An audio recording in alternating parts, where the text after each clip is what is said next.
આપણી આસપાસની દુનિયામાં બ્રહ્માંડમાં એક છુપાયેલો ઓર્ડર છે. બધું જ એક નિયમથી ચાલે છે. પણ શું આ જ નિયમ મનુષ્ય પર પણ લાગુ પડે છે? ચલો આજે આ ઊંડા સવાલનો જવાબ શોધવાની કોશિશ કરીએ જીવનવિદ્યાના દૃષ્ટિકોણથી. ખરેખર આ એક બહુ મોટો સવાલ છે.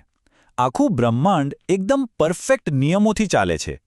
તો પછી આપણે એટલે કે માનવતા આ નિયમોમાં એક અપવાદ જેવા કેમ લાગીએ છે? જુઓ, ગ્રહો કેવી રીતે પોતાની ધરી પર ફરે છે. લોખંડનો ટુકડો હંમેશા લોખંડ જેવું જ વર્તન કરે છે. બધું જ નક્કી છે. તો પછી મનુષ્યનું વર્તન આટલું અણધાર્યું કેમ? આ વાતને સમજવા માટે એક બહુ સીધો સાદો સવાલ છે. કોના પર વધારે ભરોસો કરી શકાય? એક લોખંડના ટુકડા પર કે પછી એક માણસ પર? જવાબ બહુ સ્પષ્ટ છે નહીં? લોખંડ તો હંમેશા લોખંડ જ રહેશે. એનું વર્તન 100% નક્કી છે. પણ શું મનુષ્ય માટે આવું કહી શકાય? કદાચ નહીં. તો આ આખી ગુથ્થીને ઉકેલવા માટે આપણે થોડું ઊંડાણપૂર્વક સમજવું પડશે. બધું જ જે અસ્તિત્વમાં છે એ મૂળભૂત રીતે બે જ વસ્તુઓથી બનેલું છે. પહેલું છે એકમો એટલે કે ઇકાઈયા અને બીજું છે અવકાશ એટલે કે ખાલી સ્થાન. અને આ બંને વચ્ચેનો જે તફાવત છે ને એ બહુ જ રસપ્રદ છે. જુઓ, એકમો તો અનંત છે, અસંખ્ય છે. નાનામાં નાના અણુથી લઈને મોટામાં મોટા ગ્રહ સુધી બધું જ એકમ છે. અને આ બધા જ એકમો કેવા છે? સક્રિય છે એટલે કે હંમેશા ક્રિયાશીલ. અને આ બધા જ અસંખ્ય એકમો માત્ર એક જ અવકાશમાં સમાયેલા છે. અને એ અવકાશ કેવો છે? નિષ્ક્રિય એટલે કે ક્રિયાશૂન્ય.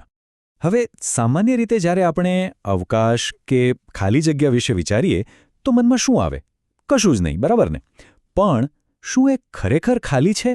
જીવનવિદ્યા દર્શન કહે છે કે ના, બિલકુલ નહીં. બ્રહ્માંડના સૌથી મોટા રહસ્યો જો ક્યાંક છુપાયેલા હોય તો એ આ કહેવાતી ખાલી જગ્યામાં જ છે. તો ચાલો જોઈએ કે આ અવકાશનો સ્વભાવ કેવો છે. એ સીમાહીન છે એટલે કે એનો કોઈ અંત જ નથી. એ આકારહીન છે કારણ કે જેની સીમા જ ના હોય એનો આકાર કેવી રીતે હોય? એ અવિભાજ્ય છે, એના ટુકડા ના કરી શકાય. એ અદ્વિતીય છે, એના જેવું બીજું કશું જ નથી. અને સૌથી મહત્વનું, એ અપ્રભાવિત છે, એના પર કોઈ અસર થતી નથી.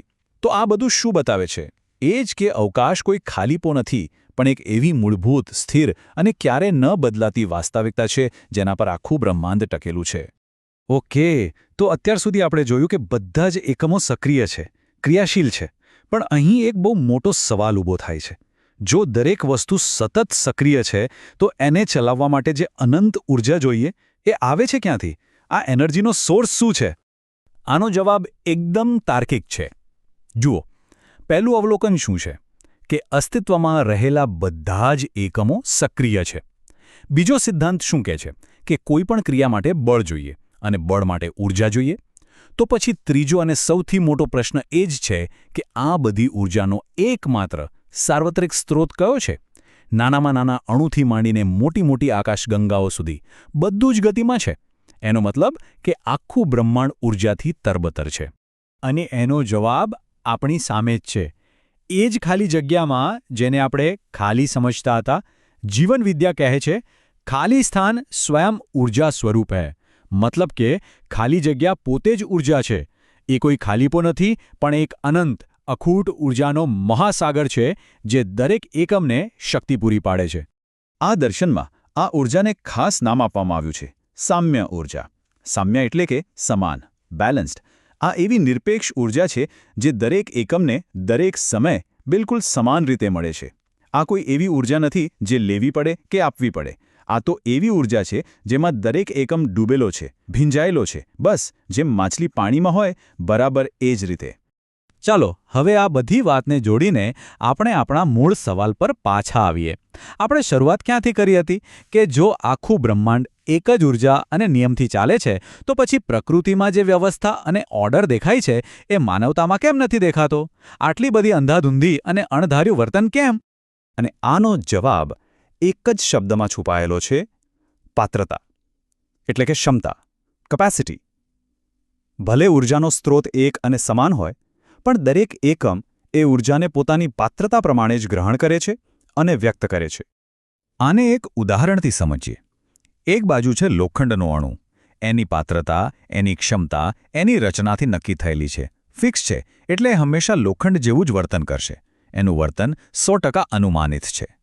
હવે બીજી બાજુ છે મનુષ્ય. આપણી પાત્રતા ફિક્સ નથી, એને વિકસાવી શકાય છે, વધારી શકાય છે, અને એટલે જ આપણું વર્તન પણ સતત બદલાતું રહે છે, ક્યારેક અંધાધૂંધી તો ક્યારેક સુમેળ. લોખંડ છે જ્યારે મનુષ્ય બની રહ્યો છે. તો આ આપણી એટલે કે માનવતાની એક યાત્રા છે. અત્યારે આપણે મોટાભાગે કલ્પનાશીલતાથી જીવીએ છીએ, એટલે કે માન્યતાઓ, ધારણાઓના આધારે, અને એના કારણે જ આપણું વર્તન અણધાર્યું રહે છે. પણ આપણી અંદર એક સંભાવના છે, એ છે સંજ્ઞાનશીલતા સુધી પહોંચવાની, એટલે કે સાચી સમજ, રિયલાઇઝેશન. અને જ્યારે એ સ્થિતિ આવે ત્યારે વર્તનમાં સભાન વ્યવસ્થા અને સુમેળ આપોઆપ આવી જાય છે. તો આખી વાતનો સાર એ છે કે પ્રકૃતિમાં જે વ્યવસ્થા છે એ આપણાથી દૂર નથી. એ આપણી સંભાવના છે, આપણું પોટેન્શિયલ છે.